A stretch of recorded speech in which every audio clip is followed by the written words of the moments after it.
Tiba-tiba nada dering ponsel Ibra memecah keheningan. Tring, tring, refleks. Ibra melirik layar ponsel di dashboard, lalu segera meminggirkan mobil ke bahu jalan yang sepi.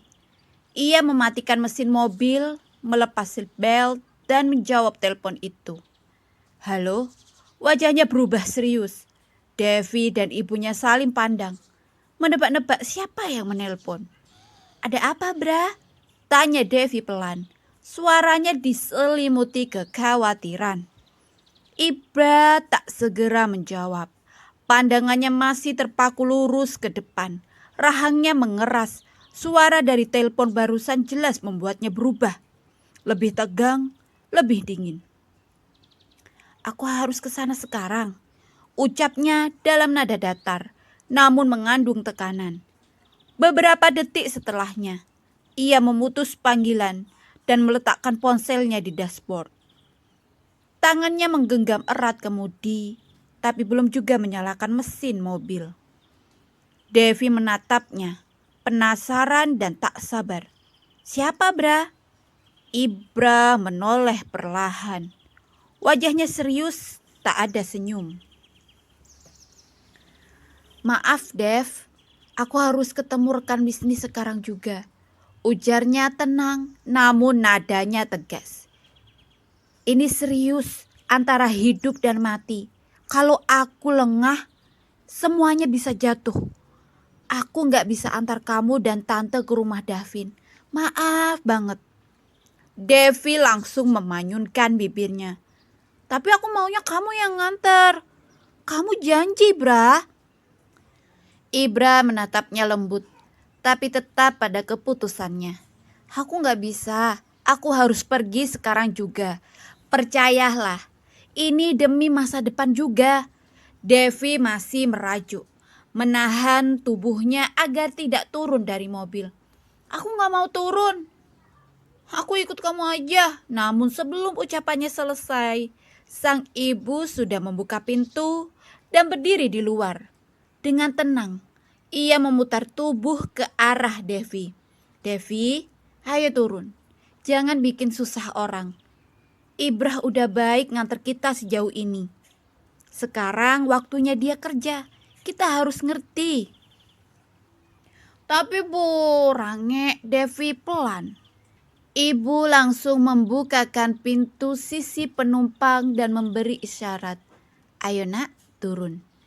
Dengan berat hati, Devi akhirnya keluar dari mobil. Masih dengan wajah kesal dan bibir cemberut. Ibra segera menyalakan mesin dan menatap mereka dari jendela. Tante, hati-hati di jalan ya. Dev, nanti aku kabari lagi. Ibunya tersenyum dan mengangguk. Kamu juga hati-hati nak. Semoga urusannya lancar. Mobil pun melaju pergi meninggalkan mereka. Devi menatap punggung mobil itu sampai menghilang dari pandangan. Ia berdiri diam di samping ibunya, menyilangkan tangan di dada, masih kesal. Sang ibu menoleh ke arah putrinya dan mulai berbicara dengan suara lembut namun penuh ketegasan. Devi, dengar ya, kamu tuh gak bisa terus-terusan manja kayak gini. Nanti kalau udah nikah, kamu harus lebih ngerti kondisi pasangan kamu. Kamu tuh bukan cewek kecil lagi. Devi mendesah pelan menunduk. Ibra itu laki-laki yang punya tanggung jawab besar. Dia kerja keras bukan buat dirinya sendiri. Uangnya juga ngalirnya ke kamu. Buat hidup kamu, masa depan kamu. Jadi kamu harus belajar ngerti. Belajar sabar. Devi diam. Kata-kata ibunya seperti tamparan lembut yang menampar hatinya. Jadi istri itu gak cukup cuma cantik dan manja. Kamu juga harus bisa jadi sandaran, bukan beban. Devi menatap ibunya, lalu mengangguk pelan. Iya Bu. Sang ibu tersenyum menepuk pundak putrinya dengan penuh kasih. Ayo kita jalan saja, toh rumah masmu sudah dekat. Sebulan berlalu. Hari-hari Rania kembali dipenuhi aktivitas seperti biasa. Ia bangun pagi, membersihkan kamar kontrakannya yang mungil, menyeduh kopi sachet, lalu duduk di depan mesin jahit usang yang sudah mulai minta diganti. Suara brrrr mesin jahit kembali menjadi teman akrabnya. Ia menerima pesanan menjahit dari tetangga sekitar, mempersempit gamis, menambal celana anak sekolah, bahkan membuat baju baru untuk ibu-ibu arisan. Hasilnya tak seberapa, tapi cukup untuk makan, bayar sewa kamar, transfer ke ayah, dan sedikit ditabung. Sesekali ia merindukan kalung itu. Kala malam datang dan tubuh terasa letih, ia sering menatap tempat kosong di lehernya. Kalung itu biasa menggantung di sana, seperti pelukan ibu yang tak pernah pergi. Namun, Rania tetap berusaha tersenyum. Ia menepati janji pada kalung itu, pada ibunya. Suatu hari nanti, ia akan datang kembali ke penggadaian itu, membawa cukup uang untuk menebus warisan terakhirnya. Tapi hari ini, ia menjahit dulu, karena hidup harus tetap dijalani. Pagi itu udara terasa lebih berat dari biasanya. Rania duduk sendiri di bangku ruang tunggu pengadilan agama. Jemarinya saling menggenggam erat. Tubuhnya sedikit gemetar menahan gugup.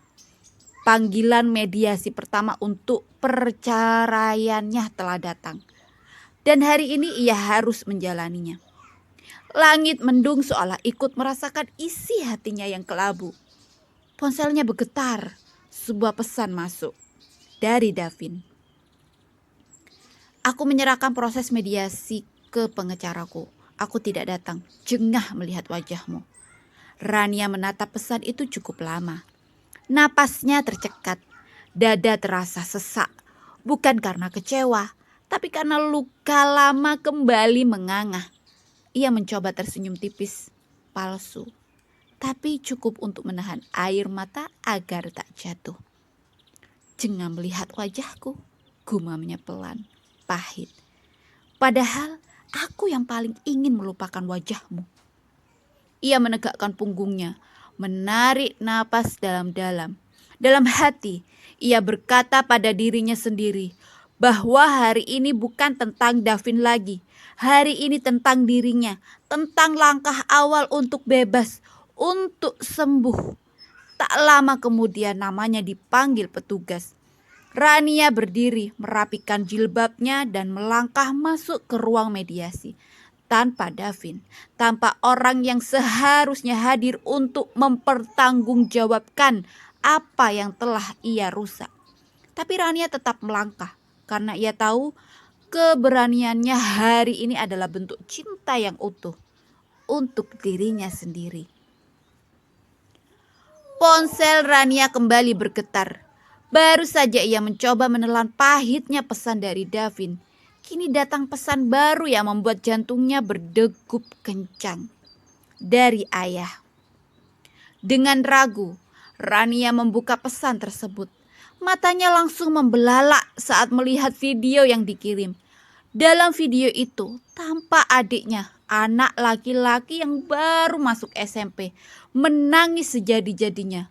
Kedua tangannya digenggam kuat oleh dua pria bertubuh besar. Wajahnya penuh ketakutan. Tubuhnya gemetar hebat. Kak Rania, tolong aku kak. Isaknya lirih, mengguncang hati Rania hingga nyaris luruh seluruh ketegarannya. Kemudian kamera beralih. Tampak sang ayah babak belur dan tergeletak tak berdaya di lantai. Wajahnya lebam, darah mengering di pelipis. Lalu terdengar suara lelaki perekam, tenang namun penuh ancaman. Kalau dalam 3 hari kamu gak datang bawa uang 150 juta rupiah, rumah ini kami sita dan adikmu. Kamera kembali menyorot Reza, adik Rania yang masih terisak ketakutan. Akan bekerja untuk kami jadi budak seumur hidup.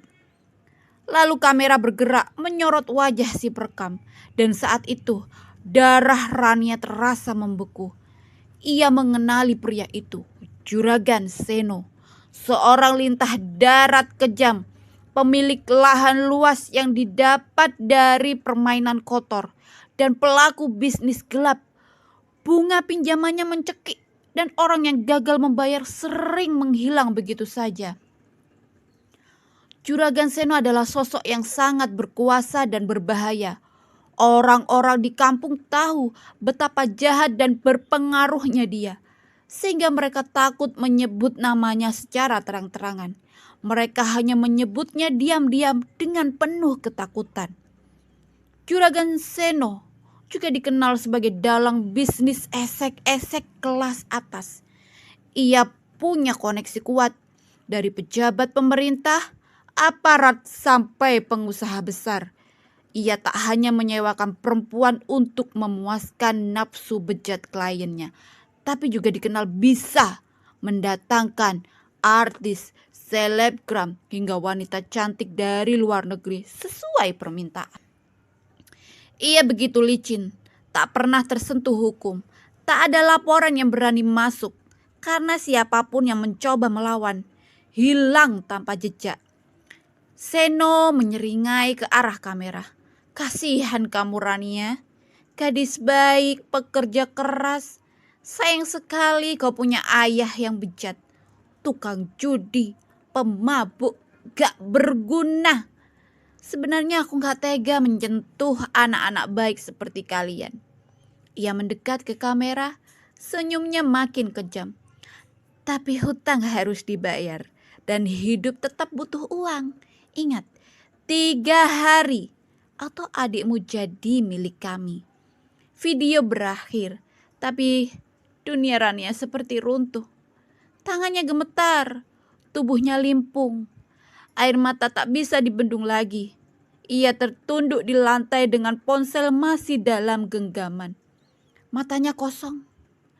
Haruskah aku menjual diriku agar adikku tak benar-benar dijual?